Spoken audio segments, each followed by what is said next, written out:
Good evening.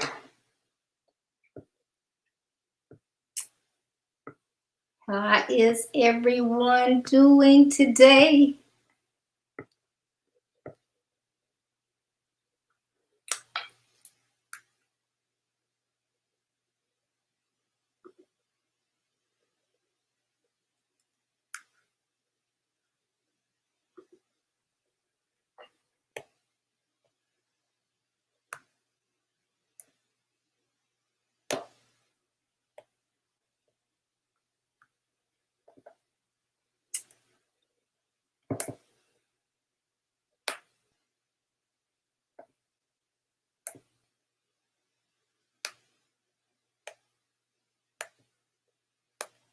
Okay.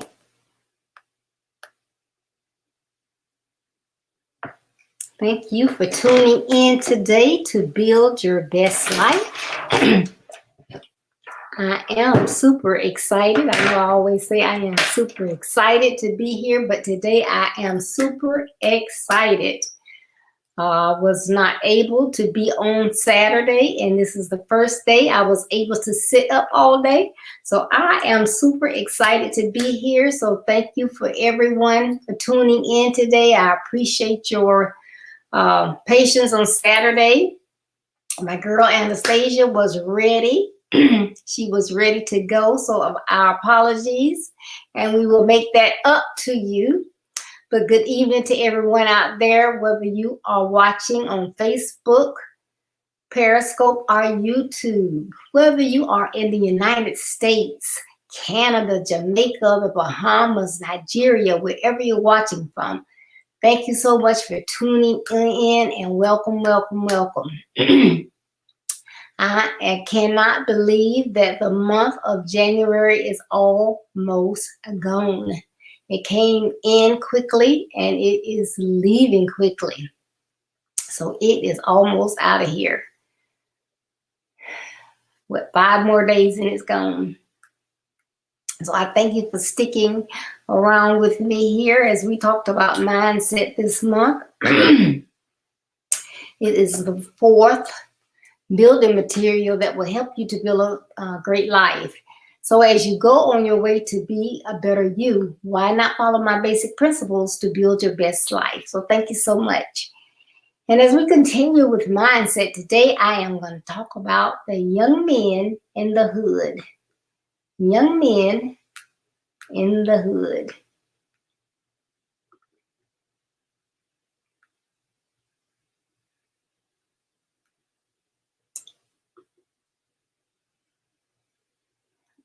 So I thank you.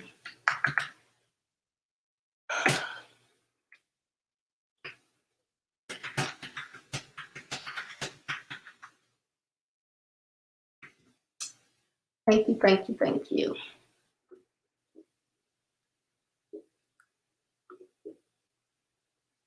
All right. So now let's talk about our young men.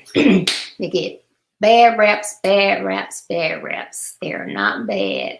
So I want to talk about this tonight. So hopefully you can see how mindset can impact the way people look at our young men.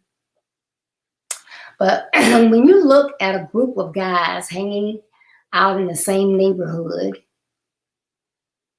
chances are their outward appearances are similar, right? They hang together, they look alike. Well, you know, hey, what can I say? But are their mindsets similar as well? That's a good question. They're hanging together, but are their mindsets the same? Because you cannot tell me that if I go and I hang around with this young lady and I find out that this young lady is just a thief. She's a thief. Other than being a thief, she is the sweetest person in the world. She gives to charity. She does for charity, but she's still. That if I'm friends with her, I'm going to start stealing. Now, if she does some stealing and I'm with her, then that's another story. But just my association with her talking with her on the phone, communicating, wishing her a happy birthday, whatever. I don't believe that my mindset is going to change. Right? So, it's interesting what society would have you think, and you do have to be very, very careful about your associates. That was the first building material that I talked about. So I'm not reneging on that and saying, oh yeah, it's no problem. Anybody you want to hang with. No, I'm not saying that at all. It is important what associations that you keep in your circle. But I just want to say that even though a group of people are together, if they have different mindsets, they can have different outcomes. That's my point here today. So I was looking today and I was like, oh, I cannot believe this movie is that old. So many of you young people may not remember this movie, but hopefully you heard your parents talking about it and you went to see what all the hype was and you went to look at it, because I think it was a very good movie. It had some very good insight. But that was Boys in the Hood. Boys in the Hood. And it starred, had some good stars in it. Angela Bassett, Ice Cube, Larry Fishburne, Cuba Gooding Jr. All of them were in this movie, Ania Long. So the movie was, I think, very, very good. And to me, it had insights. You have those movies and they have action in them or whatever. So action is good if you like action. But sometimes you can sit down and if you really watch a movie or you watch it again, you can see so much more in that particular movie. So I actually got a lot out of this particular movie. Excuse me.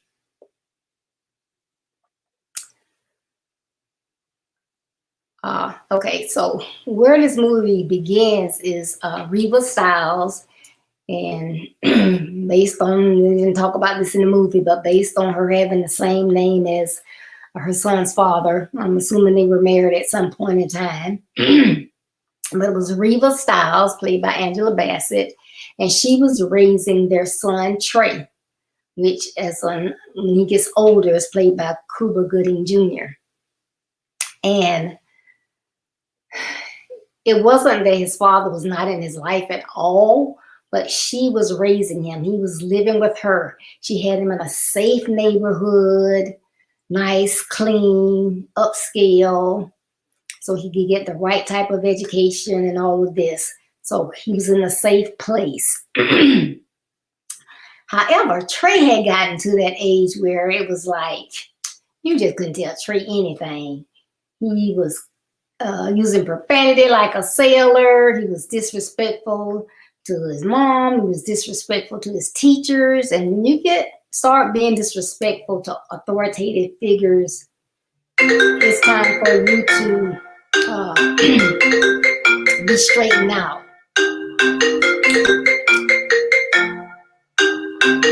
So she talked to Trey after going to school. I'm so sorry. After going to school, and then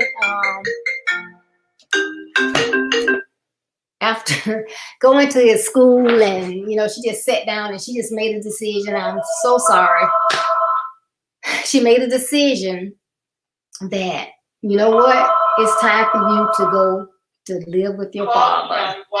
You're at that age where you need a man's figure in your life.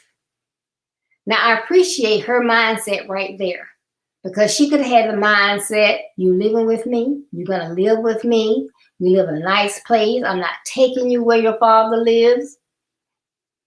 You just going to stay here and you're going to do what I say. But she had the wisdom to sit down and think about, no, I've raised him to a point, but there are some things a boy needs his father, a male figure, to teach them. So she packs him up, takes him to South Central Los Angeles. Wow, what a place. South Central Los Angeles, all the way up in the hood. So she takes him there to his father. And and his name is Jason. They call him Furious Styles. It's played by Larry Fishburne. And he's ready for his son. And I mean, as soon as his son got there, it was no playing around. He immediately put him to work. You know, you're not going to be hanging out, hanging around. You're going to work. So he had to break the leaves while his friends looking at him like, man, you got to do this? And we're talking, they weren't even teenagers yet. But, you know, hey, man, we want to play. You can't play? What's up? But Furious was intent on raising his son the correct way. So he didn't care what his little friends were doing or whatever. Trey wasn't going inside to play any games. Trey was going to rake the yard. And, you know, I think the first thing he asked his dad, how much you going to pay me? I'm going to pay you the room and board that you get for free up in there. And the food you get it. So Furious Styles didn't cut any corners. Hi, Dan and Angela. Thank you all for tuning in. Now, Trey's friends were Doughboy, Dookie, and Ricky. Doughboy, played by Ice Cube, was already getting into trouble, right along with Dookie. And then Ricky, Doughboy's brother, was played by Marsh Chestnut. Now, he was not so much getting into trouble like they were, but there was an issue between the two brothers. And as the story gets started, what happens is they go off playing to some other part of South Central Los Angeles. And Ricky has his football because he loves football that his dad has given him. And they told him to leave the football home before he left home, but he didn't. He brought it with him. These older guys took it from him. And so even as young guys, his friends knew that there was a difference in how, her name was Mrs. Baker in the movie, how Mrs. Baker treated Doughboy versus how she treated Ricky. And because Ricky's name was Baker, I'm assuming again that she had been married to Ricky's dad. So she treated Ricky like he was this little perfect young man. He was a good boy in the movie, but I'm pretty sure he had his faults as well. But she was just always hard on Doughboy. You know, she'd hit him, knock him around. She just didn't have any use for him. And then his friends even said his mom doesn't treat him like she treat Ricky. So now if the friends were saying that, you know, it was obvious that she was treating them differently. So here we go back to mindset. So Doughboy is already being raised up before he even gets into his teen years that, hey, I'm nobody. My mom doesn't care about me. I don't know where my daddy is. And all my mom does is, you know, hit me and talk down to me. So, you know, hey, I'm nobody. But Ricky, he's going to be somebody. He's going to play football. She always talked Ricky up. So you see them even at that age getting caught for stealing. So Doughboy and Dookie get into trouble for stealing at that age. So they start out rough. But Furious still allows Trey to be their friend, but Trey knew where to draw the line. He knew right from wrong, and he knew Furious didn't play. So they grew up, and along those lines, you have to, envision what happened during those years when they were young boys until they got into their teen years, young adult years. But they're having this big party because Doughboy has just got out of prison. So we know what happened to him. So he was in and out of the juvenile system, a penal system, most of his life. Him and Trey were still friends because here you see Trey coming to this party they're having. And it didn't matter. And this is why, I tell my young men, it doesn't matter what you see your friends wearing. Is that your style? If it's your style, you wear it as well. But if it's not your style, wear your style. So they're at a cookout But I mean, Trey is put together because his daddy has taught him respect, values, cleanliness, how to groom himself, how to treat young ladies. He's been taught all these things. So he comes to the cookout looking like he old GQ. I don't know where he thought he was going. But they were his friends. He was there with them. And so they went back and forth and back and forth. Again, there's that mindset. So you had a mom that had the wisdom to take her child to his father so his father could put those things in him that only a man could put into him. And Furious did a good job with that. So although Trey hang with Ricky and Doughboy and Dookie, he didn't, he didn't stick. It didn't stick. They went one way, but he wasn't going that, and they were going this way. He wasn't going down with them. But as the story goes, somewhere along the line, Ricky continues to play football. He's doing well. Like his mom said, Ricky's going to play football. He's getting out of here. But you see, Ricky has, he's got a little baby son. And him and the baby and the mom are living at the house with Ricky and his mom. And all is well with them. Ricky gets a visit from a scout, comes to see him about him playing football in college, getting a scholarship. So they just know he is going to, get out of there. He's going to get everything he needs. Furious has that crucial conversation with Trey. He begins to talk to him about girls or whatever.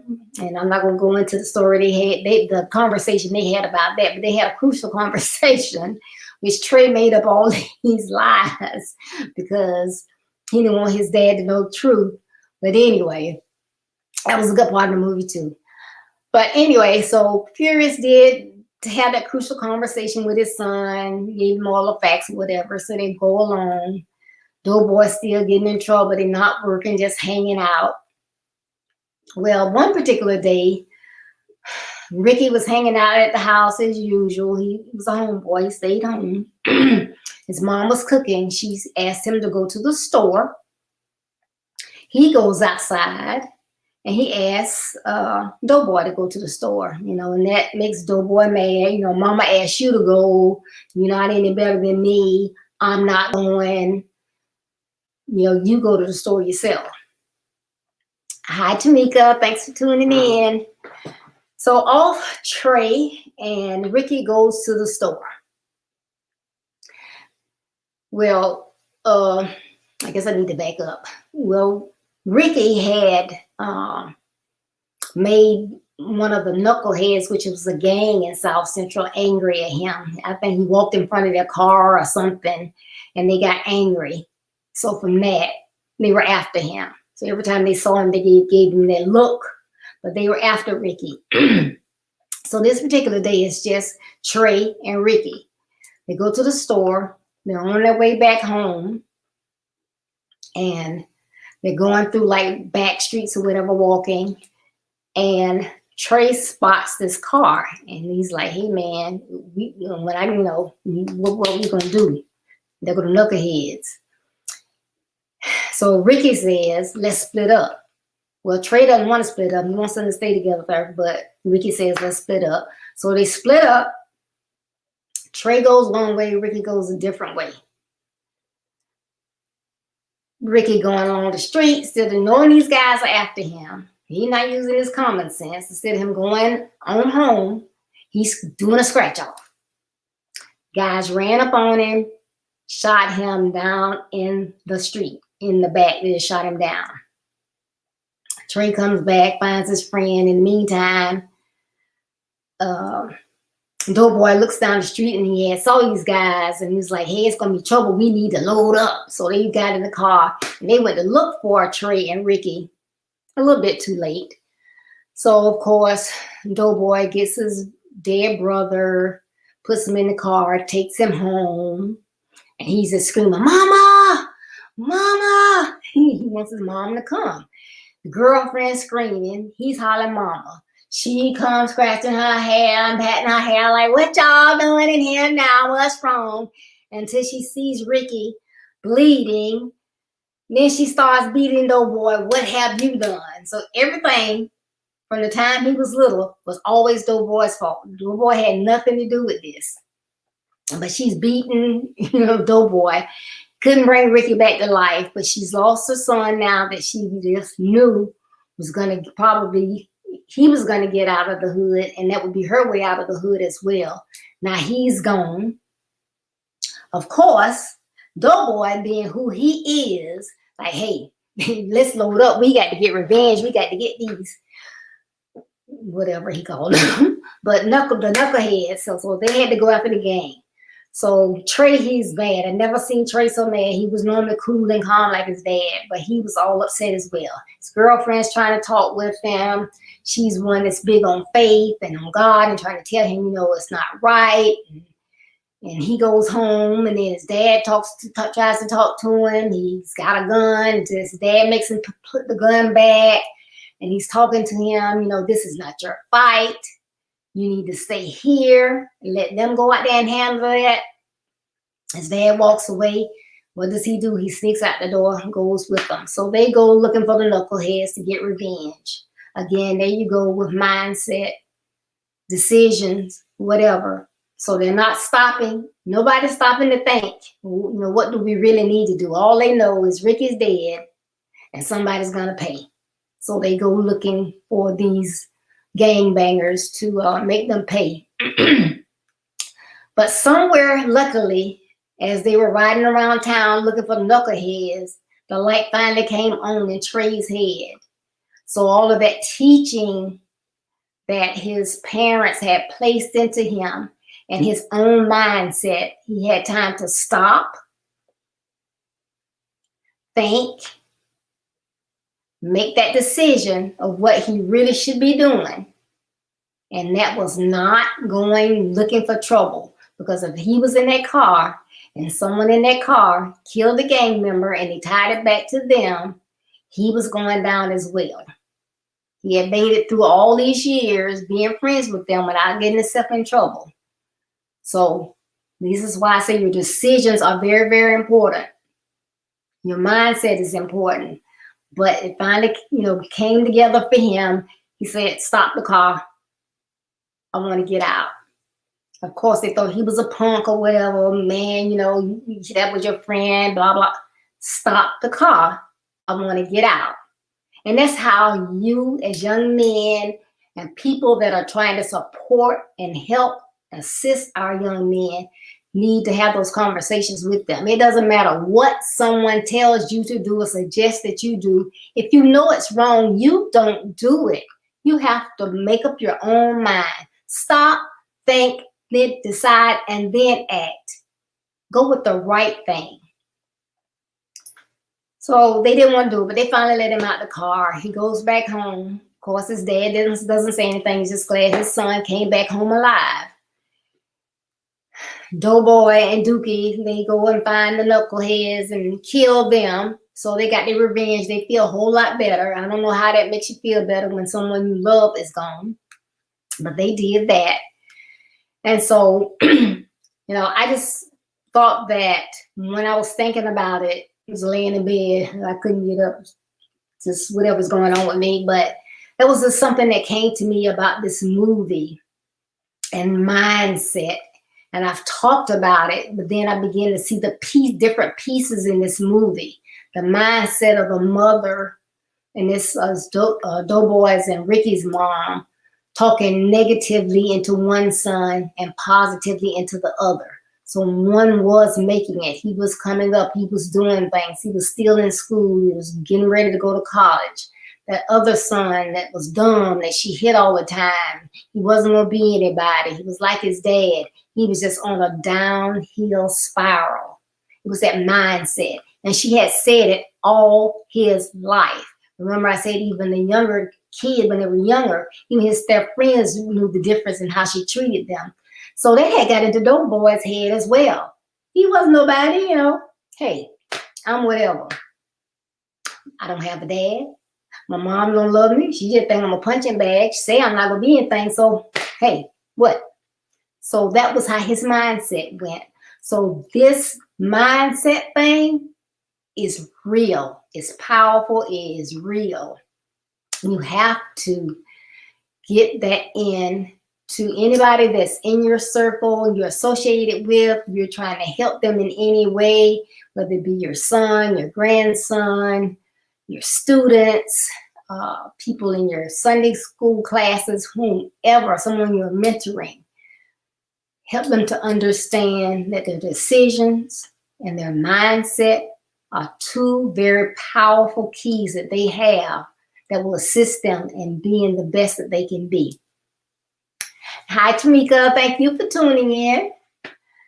So I appreciate each and every one of you tuning in, and I hope that each time I'm able to share on these broadcasts that there is at least one thing that I say that gets through, that somebody catches, that they can pass on to someone else. So please, please, please share this, not to share it so I can say, oh, I got 5 shares. No, share it so someone can hear the message, so someone can understand. I don't have to be where I am. I can live a better life. It doesn't matter what these people are saying. Hey, this lady says that it doesn't matter that they talk down to me all the time. You know, in my mind, I'm saying I'm going to be a graphic designer. But, you know, my mom keeps saying I'm dumb. But that lady said that doesn't matter. So if that'll help some young man somewhere, it's worth you sharing. So I appreciate you all tuning in. Thank you, thank you, thank you so very much.